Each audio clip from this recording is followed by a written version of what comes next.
మిత్రులకు నమస్కారం. ఈ రాష్ట్రంలో దేవుళ్ళున్నారా దయ్యాలున్నారా అని మొదలుకొని పంచాయతీలు జరుగుతా ఉన్నాయి. ఎవరింట్లో దేవుళ్ళు ఉన్నారు, ఎవరింట్లో దయ్యాలున్నాయి, దేవుడు దయ్యం ఎందుకు అయ్యిండు, ఎంపీ చేసినప్పుడు దేవుడు ఎందుకయే, ఓడిపోయినాక అడ్డదారిలో తీసుకొచ్చి ఎమ్మెల్సీ చేస్తే దేవుడు ఎట్లాయే, దేవుని పక్కన దయ్యాలుంటే 12 ఏళ్ళ నుంచి ఏం చేస్తున్నారు, రాష్ట్ర ప్రజలకు చెప్పాల్సినటువంటి అవసరం ఉంది.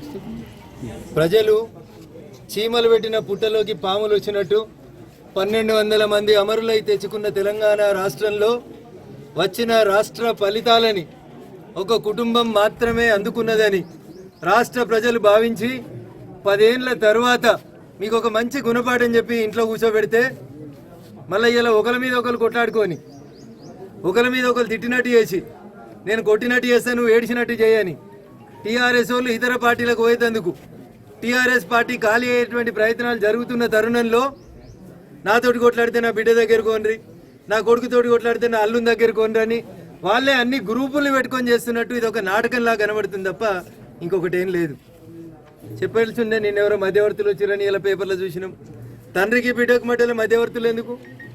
నేరుగా మాట్లాడుకోవడానికి ఫోన్ ఉంది, ఫామ్ హౌస్ ఉంది, బిడ్డ వస్తా అంటే నాయన రానిస్తాడు కూడా.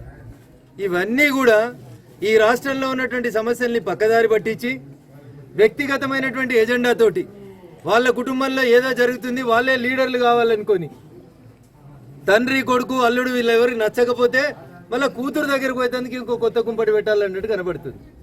నాకు అవగాహన ఉన్న కాడికి నాకు అర్థమవుతున్న కాడికి చెల్లె కవిత ఆల్రెడీ మెంటల్గా ఫిక్స్ అయినట్టున్నది. టీఆర్ఎస్ పార్టీలకు వెళ్ళి బయటకు పోదామని, సొంత ఎజెండా పెట్టుకుందామని, అక్క షర్మిలక్క చేసినట్టు పాదయాత్ర చేద్దామని, ఓ కొత్త పార్టీ పెట్టుకుందామని ఆమె డిసైడ్ అయినట్టు కనబడుతుంది. తేదీ ముహూర్తం కూడా నాకు అర్థమైన కాడికి బహుశా జూన్ 2వ తారీఖున కవితమ్మ కొత్త పార్టీ పెట్టవచ్చు. అంతకుమించి కొత్త కనబడేది ఏముంది? ఆడ కొట్లాట ఏముంది? తండ్రి కూతుర్లు అన్న చెల్లెళ్ళు పక్క రాష్ట్రంలో ఏమైందో చూసినాం. ఈ రాష్ట్రంలో కూడా గదే అవుతుంది. కొద్ది రోజులు పార్టీ పెడతారు, నడుస్తారు, పాదయాత్ర అయిపోతుంది. ఆ రాష్ట్రంలో అక్క చెప్పింది కదా పాదాల మీద నడిస్తే పాదయాత్ర అని. అట్లా ఈడ కూడా చెల్లె పాదయాత్ర చేస్తుంది, కొద్ది రోజులు కొత్త పార్టీ పెడుతుంది. సామాజిక తెలంగాణనో మహిళలకు అన్యాయం జరిగిందనో ఇప్పుడు చెల్లె కవిత మాట్లాడితే బాధ అనిపిస్తుంది. 5 ఏళ్ళు మీరు నిజామాబాద్ ఎంపీ ఉన్నప్పుడు మీ నాన్నగారి క్యాబినెట్లో ఒక్క మహిళా మంత్రి కూడా లేకపోతే, నానా మహిళల్ని మంత్రులుగా తీసుకోకపోతే నాకు ఈ ఎంపీ పదవి వద్దు నాయన అని ఎన్నడూ చెప్పలేదు చెల్లి చెప్పినట్టు నేను ఎక్కడ చూడలేదు. బీసీలకు అవమానం జరిగింది, సామాజిక తెలంగాణ లేదని ఈరోజు కవిత గారు మాట్లాడుతున్నారు. ఒకవేళ అదే కరెక్ట్ అయితే ఈటల రాజేందర్ గారు అనేటువంటి ఒక బీసీ బిడ్డను అర్ధరాత్రి అపరాత్రి అని చూడకుండా మంత్రివర్గాలకు వెళ్ళి బయటికి పంపించి తప్పుడు కేసులు పెట్టిన రోజైనా కనీసం నాయన ఇది మంచి పద్ధతి కాదని కవితమ్మ మాట్లాడితే సామాజిక తెలంగాణ గురించి మాట్లాడినట్టు కనబడుతుండే.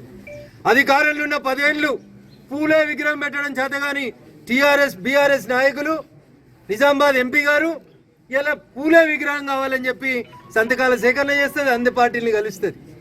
సో నాకేమర్థమవుతుందంటే కవితమ్మ గారి యాక్టివిటీని అటిట్యూడ్ని చూస్తే వారు మెంటల్గా ప్రిపేర్ అయినట్టు కనబడుతుండ్రు. బహుశా లాంఛనం జూన్ 2 నాడు లాంఛనంగా వస్తుంది అనుకుంటున్నాం.